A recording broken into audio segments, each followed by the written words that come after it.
Se a história moderna nos ensinou algo, é o quão facilmente a opinião pública pode ser manipulada.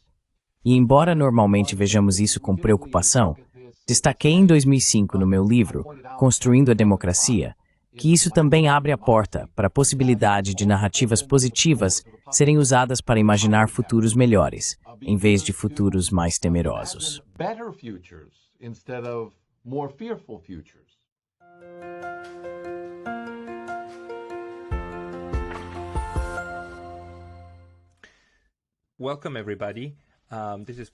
Bem-vindos, pessoal.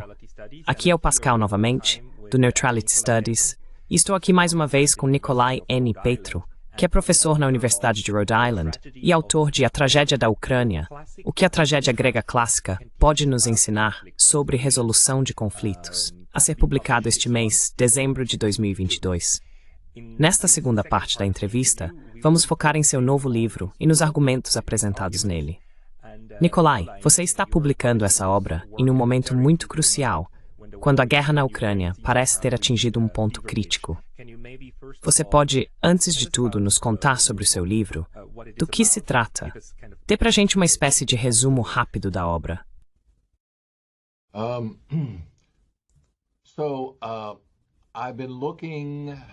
Tenho analisado as questões de conflito na Ucrânia há mais de uma década e não conseguia encontrar uma chave adequada que explicasse os temas recorrentes que observei na história ucraniana ao longo de várias décadas.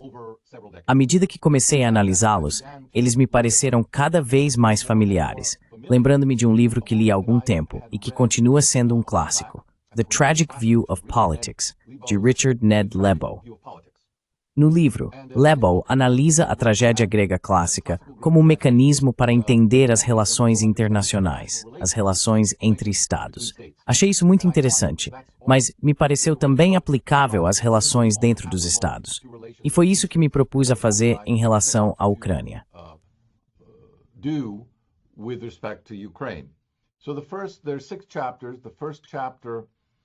Então, são 6 capítulos. O primeiro capítulo explora o que é a tragédia e sua função terapêutica para sociedades que estão em guerra e em conflito social. Porque a maneira mais fácil, eu acho, de entender a Guerra do Peloponeso não é como uma guerra entre diferentes sociedades, mas sim como uma guerra entre os próprios gregos, um assunto de família, por assim dizer. Uma das coisas que os trágicos gregos clássicos tentavam fazer para curar suas sociedades era lembrar a si mesmos da humanidade do outro lado, que no decorrer da guerra eles são ensinados a odiar, mas depois, na restauração da paz, precisam aprender a ter compaixão também. Então esse era o objetivo, de modo geral, da tragédia grega clássica.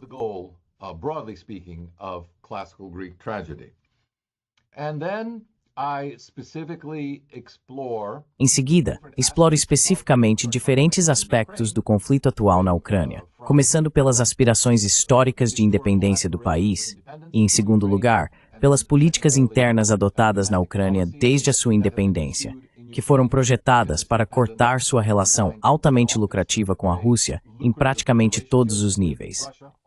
Por fim, abordo os conflitos mais recentes após 2014 em Donbás e na Crimeia. E, ao final, faço a seguinte pergunta. Existe algum mecanismo comparável à tragédia no mundo moderno que também possa exercer uma função terapêutica? Dou o exemplo de algo que talvez devêssemos considerar, pois tem sido muito bem sucedido em mais de 50 países nos últimos 45 anos, que são as comissões de verdade e reconciliação. Então, é isso que tenho a oferecer em termos da minha análise da política ucraniana.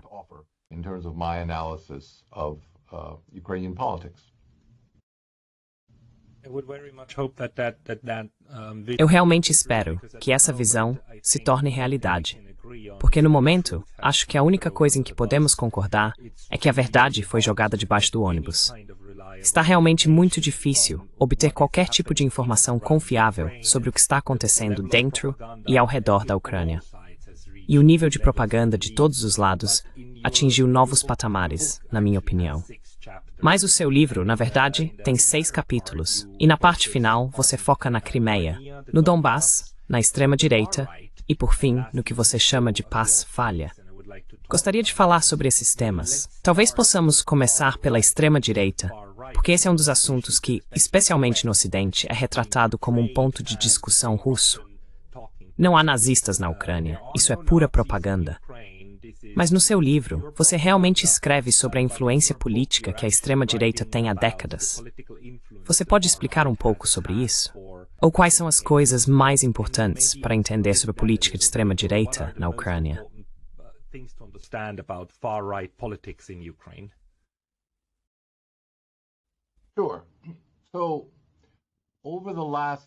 Claro.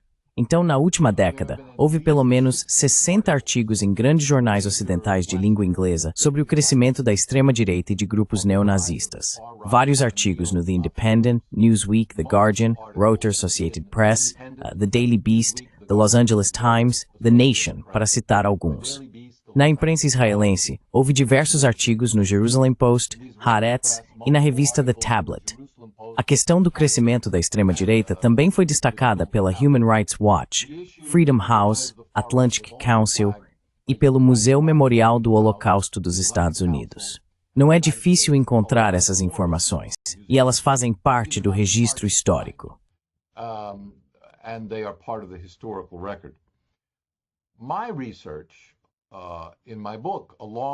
Minha pesquisa para o meu livro, juntamente com a do renomado estudioso ucraniano Volodymyr Ishchenko, atualmente na Freie Universität em Berlim, e de Richard Sakwa, Gordon Hahn e outros, mostra que a extrema-direita desempenha um papel desproporcional na política ucraniana, por 3 razões. Primeiro, ela forneceu a força e a organização para a derrubada do então presidente Yanukovych durante o Maidan em 2014. Segundo, tinha tropas prontas para o combate, dispostas a lutar no Donbass em 2014 e 2015, quando o exército ucraniano inicialmente não o fez. Terceiro, possuía uma ideologia nacionalista pronta, capaz de fornecer ao país uma nova identidade unificadora, como sendo o antípoda da Rússia.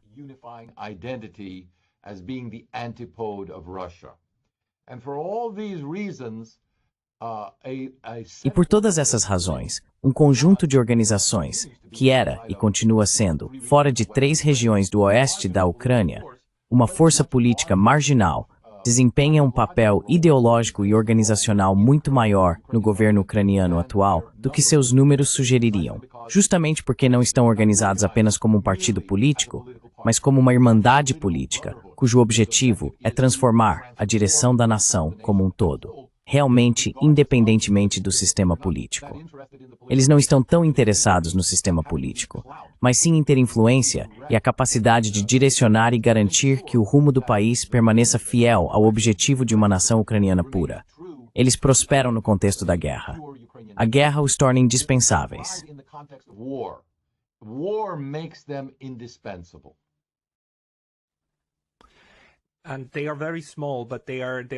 E eles são muito pequenos, mas são muito ameaçadores para o processo político.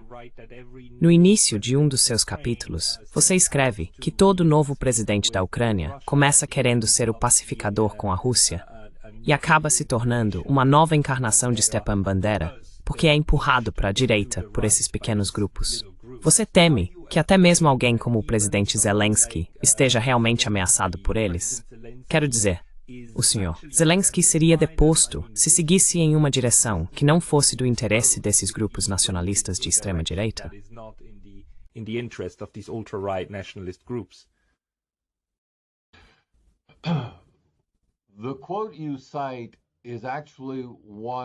A citação que você mencionou é, na verdade, do ex-ministro dos Transportes, Emilian, que afirmou ser inevitável que todo presidente ucraniano acabe se tornando um inimigo da Rússia.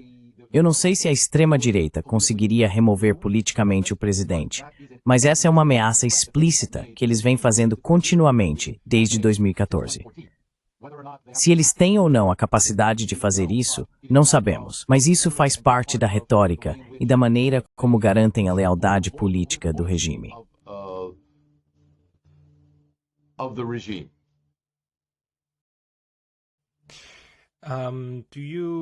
Você sabe até que ponto os Estados e a OTAN estão cientes dessa dinâmica? E se eles têm alguma influência sobre esse setor de extrema-direita na Ucrânia?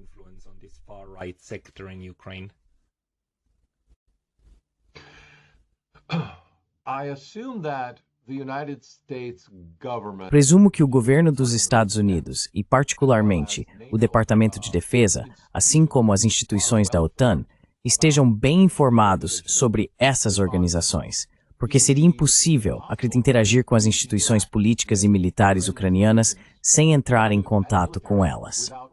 E certamente, os conselheiros militares ocidentais que conheci, conselheiros militares britânicos, com quem tive a oportunidade de me encontrar, estavam em contato com essas organizações para garantir a eficácia de sua missão militar.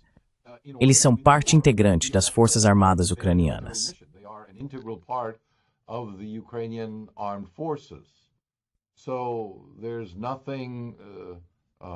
Então, não há nada desconhecido, eu acho, para o Ocidente, tanto em termos da direção quanto da função da extrema-direita na Ucrânia. É plausível sugerir que esses são aliados incômodos para os europeus ocidentais, mas um mal necessário, por assim dizer, e que eles esperam que, à medida que a Ucrânia se torne mais independente, ela também se torne, de alguma forma, mais pluralista e liberal, e que, consequentemente, o papel da extrema-direita seria reduzido na política ucraniana. Mas isso é algo do qual a extrema-direita está ciente, e eles estão fazendo tudo ao seu alcance para garantir que isso não aconteça.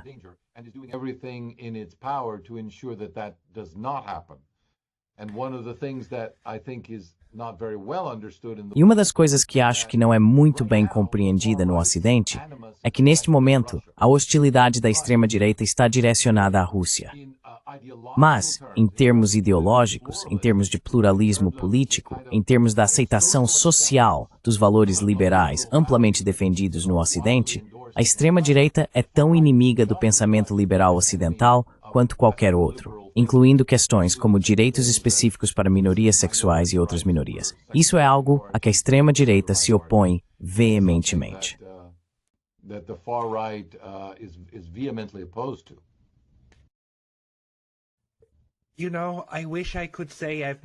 Sabe, eu gostaria de poder dizer que nunca ouvi falar de uma situação em que potências ocidentais armam grupos minoritários altamente violentos em um país, que depois acabam se voltando contra eles e explodindo seus World Trade Centers.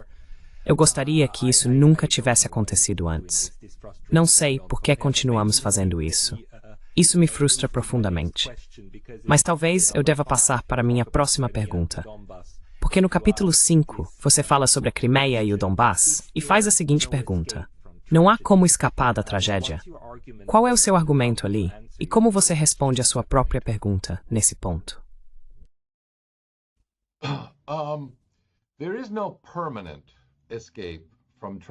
Não há fuga permanente da tragédia, argumentavam os gregos, porque ela faz parte da nossa natureza humana. Mas isso não significa que não possamos administrar melhor as relações. E parte de administrar o relacionamento e escapar do atual ciclo trágico e prolongar o intervalo entre ciclos trágicos é reconhecer o que é um ciclo trágico. Deixe-me dizer algumas palavras sobre isso, porque a resposta à sua pergunta está essencialmente na forma como descrevo a tragédia, como ela se desenrola e como se pode escapar dela. Toda tragédia, eu destaco, é auto-infligida. A resolução, portanto, está em reconhecer como contribuímos para ela, para a nossa própria tragédia, e assim escolhermos romper o ciclo de vingança do qual fazemos parte. E isso é feito em 3 etapas. A primeira é a palavra grega anagnórisis, que significa reconhecimento.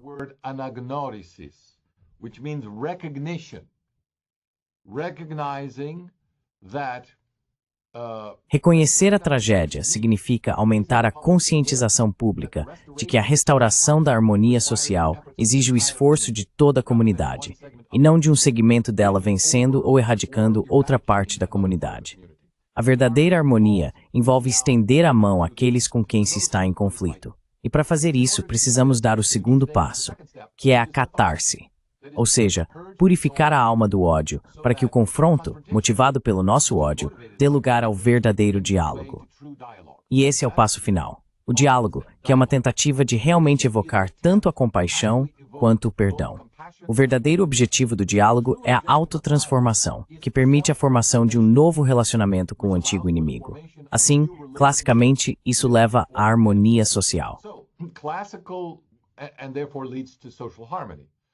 Classical Greek tragedy, therefore, is quintessentially A tragédia grega clássica, portanto, é essencialmente uma série de diálogos nos quais somos incentivados a expor nossas próprias falhas trágicas, nossos próprios ódios, para nós mesmos.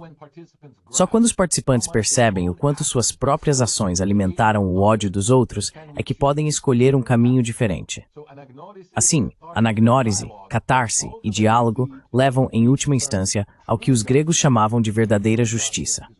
A verdadeira justiça está enraizada na compaixão, ao contrário da falsa justiça, que muitas vezes confundimos com a verdadeira justiça, que se baseia na vingança.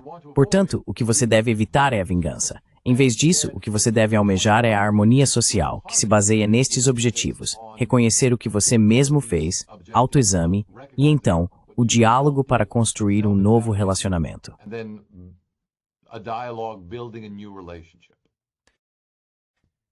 So that this flows into the topic in the book. Então isso nos leva ao tema do livro sobre verdade e reconciliação, certo? Acho que tudo isso converge para a reconciliação. Tive essa conversa com Anatol Lieven e Dmitry Trenin ontem, e ambos estavam muito, muito tristes. Simplesmente tristes, além de qualquer comparação com o que está acontecendo. E ambos disseram que essas feridas que estão sendo infligidas agora vão durar décadas, e que isso será quase inalcançável. Você parece ter uma mensagem diferente, dizendo que não, a verdade e a reconciliação podem ser alcançadas se os 3 passos forem seguidos. Você vê, não apenas em termos abstratos, mas também de forma realista, olhando para a história russo-ucraniana, que existe algum pragmatismo para seguir em frente e não cair na armadilha da vingança. The trap of vengeance. If modern history Se a história moderna nos ensinou algo, é o quão facilmente o sentimento público pode ser manipulado. E embora normalmente vejamos isso com preocupação, apontei em 2005, no meu livro Construindo a Democracia, que isso também abre a porta para a possibilidade de narrativas positivas serem usadas para imaginar futuros melhores, em vez de futuros mais temerosos. É muito verdade que a política que adotamos em qualquer geração se baseia em uma imagem que aceitamos do passado, aquela que queremos aceitar. Se olharmos para o passado e enfatizarmos nossos ódios em relação aos outros, é claro que isso será replicado em nossas políticas atuais. Mas se olharmos para o passado e focarmos nos elementos esperançosos e conciliatórios da nossa história, isso também será acentuado e veremos maiores oportunidades para o futuro e para o diálogo pacífico. For the future and for peaceful dialogue. There are many examples of this in history. Há muitos exemplos disso na história, talvez mais notavelmente nas transformações que vimos recentemente, em relações que realmente foram baseadas em séculos de ódio, como as relações entre Inglaterra e Irlanda, ou França e Alemanha, ou neste país, entre os Estados Unidos e o México. E ainda hoje, é claro, existem desconfianças e o relacionamento talvez não seja ideal, mas certamente avançamos muito desde a época em que se assumia que os 2 países precisavam estar perpetuamente em guerra um com o outro. É aqui que acredito que a tragédia grega clássica pode cumprir um papel muito útil. Porque, como enfatizo ao longo do livro, a tragédia grega era terapêutica, certo? Porque ela forçava a sociedade a confrontar suas próprias falhas. Because it forced society to confront its own flaws. Now, I encountered the difficulty that there's no Agora, me deparei com a dificuldade de que não existe um mecanismo, como o Dionísia grego clássico, que unia toda a polis em uma purgação obrigatória de suas emoções 2 vezes por ano. Não há nada que cumpra essa função hoje em dia. Mas quando a sociedade está realmente cansada da guerra, existe um processo que já existe há mais de 45 anos e foi implementado em mais de 50 países, conhecido geralmente como verdade e reconciliação. De muitas maneiras, argumento que ele lembra o Dionísia, porque busca promover a reconciliação social e curar traumas sociais profundos. Assim, no meu capítulo final, analiso 3 exemplos entre muitos, especificamente os casos das comissões de verdade e reconciliação na África do Sul, Guatemala e Espanha, e argumento que cada um deles tem algo a ensinar à Ucrânia. has something to teach Ukraine. South Africa, for the church's role. África do Sul, pelo papel da Igreja em transformar uma situação que estava repleta de potencial para retaliação violenta em uma de perdão mútuo. Na Guatemala, a capacidade de iniciar uma discussão nacional sobre uma história extremamente controversa, uma guerra civil de 30 anos, com a participação, aliás, de atores externos como os Estados Unidos, apesar da relutância do governo em fazê-lo. E na Espanha, há o interessante exemplo do Pacto do Esquecimento. Após 30 anos de silêncio obrigatório sobre as atrocidades cometidas sob a ditadura de Francisco Franco, a sociedade civil espanhola acabou conseguindo dar origem a instituições democráticas. Mas foi avaliado, logo após a morte de Franco, que um período de paz e calma precisava ser imposto à sociedade justamente para que as instituições civis pudessem crescer e assumir um papel mais significativo. A more significant role in society, and that has effectively happened. Now, Ukraine's E isso de fato aconteceu. Agora, a solução da Ucrânia será própria, mas existem muitos exemplos muito úteis a serem observados das várias comissões de verdade e reconciliação. Eu destaquei apenas alguns dos mais famosos, mas me parece que esse é um caminho muito promissor a seguir, justamente porque há tantos desacordos não resolvidos e contenciosos dentro da sociedade ucraniana. Sem resolver essas questões, tememos que qualquer resolução do conflito atual será apenas um intervalo antes próximo de vigor na ONU. violent conflict erupts in Ukraine. I pray for Eu rezo por uma solução, ou uma saída que leve à paz duradoura. A última coisa que queremos é um ciclo interminável de violência, se repetindo continuamente. Nikolai, preciso encerrar por aqui, mas esta foi uma discussão muito interessante. Encorajo todos os espectadores, por favor, adquiram um exemplar do livro do Nikolai. Ele já está disponível, pode ser comprado online e é altamente esclarecedor. É uma das raras obras que não apenas aponta todos os problemas que estão acontecendo, mas também apresenta uma ideia de como avançar e uma ideia comprovada pelo tempo. Então, parabéns pelo seu livro, Nikolai, e espero conversar com você novamente em breve.